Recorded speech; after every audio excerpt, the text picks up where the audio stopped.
You might view yourself as someone who is very powerful, strong-minded, and convince yourself that you're above others, like how a Sigma is. But majority of the time, this is never the case, and you're just a regular beta male like the rest. But from my experiences, the people who don't chase girls and aim to achieve higher values for themselves are more than just the regular beta male, especially because these people don't go around telling people that there is a Sigma, because that would just be pathetic. So if you fall under this category, then I will share with you 4 very essential lessons that will help you go from a beta male to a Sigma male.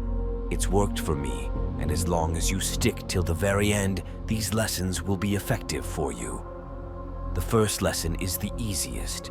It's something that you will actually enjoy doing and be able to gain the most knowledge from. Whenever we watch movies or TV shows, there is always a main character. Now, this character is supposed to be and act a certain way. For example, the show Peaky Blinders has a main character called Thomas Shelby. He is charismatic, respected, feared, doesn't chase women, and knows his values. All these characteristics I just said is something that you guys will need to obtain as well. Even if it was just in a show, the characteristics of that character makes him a Sigma male. Now, there are plenty of other shows that give the same characteristics. However, the first lesson you need to do is watch Peaky Blinders. Not only will you enjoy the show, but you will get more of an insight on the main character and how he functions. I'm telling you right now, every guy who watched Peaky Blinders wants to be like Thomas Shelby, and it gives you motivation to change and become powerful, which is why I need you to watch the TV show, because once you have that beginning motivation, you need to refer back to my other 3 lessons, which will help you the most. The second essential lesson will be the turning step in becoming a Sigma male. If you used to be like me, then you were a shy and not outgoing type of person. You wouldn't talk to girls and would just hope they came up to you.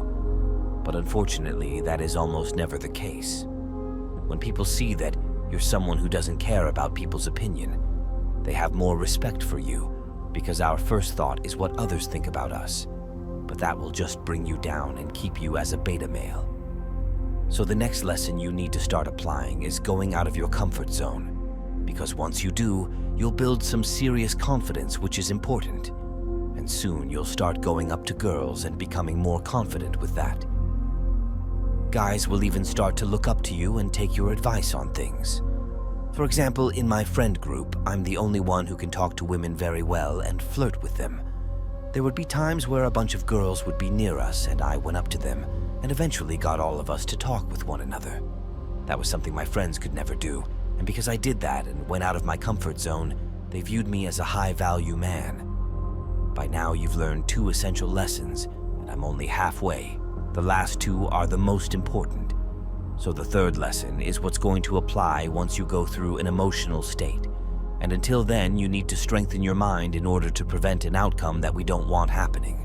A breakup can be very difficult, and even worse is a death in the family. Those times are the hardest, and you're allowed to be sad, depressed, and break down. But if you were to strengthen your mind and your emotional intelligence, then you can prevent certain things from happening. So the third lesson you need to apply is developing your emotional intelligence. Some may think that, oh, it's good if a man cries. For a breakup to happen, there are either 2 options a man can take. The first being that he starts getting depressed and starts gaining weight, or he doesn't get too far detached from his goals and he starts getting in better shape. This is because he has a good sense of emotional intelligence. Now, for a death in the family can be very different, but the short story is that in those hard times, someone will need to cry on somebody's shoulder, someone that they can grieve upon, that someone can be you. Yes, you're allowed to be emotional, but just remember that if you can strengthen your mind, then you can help your family the most in those hard times. Finally, the last and most important lesson that will make you go from a regular beta male to a high-value Sigma male. Have you ever asked your friends for validation or advice for things? Better yet, do you find yourself always asking others for validation? Because always seeking validation will keep you as a beta male. There are times you can take advice from other people who don't give off beta energy. However, you need to become the person someone goes to ask advice from. The sooner you can realize this, the better. At the end of the day, You need to make decisions based on your values and what's important to you, not just what others think. And if you really need advice on stuff that you're stuck on, then just use YouTube for that. It's exactly why you're watching this video. And there are so many high-value men on this platform that you can gain valuable knowledge from. This lesson is the most simplest and very important that you stick to it. By now, you've learned 4 very essential lessons in order to become a Sigma male. This video will help guide you, but can't force anything upon you. If you truly want to see success and a big change in your life, then I suggest you check out my other video because each one is just as important as this one. If you think you can benefit from the videos, then be sure to give a follow and be ready for the next one.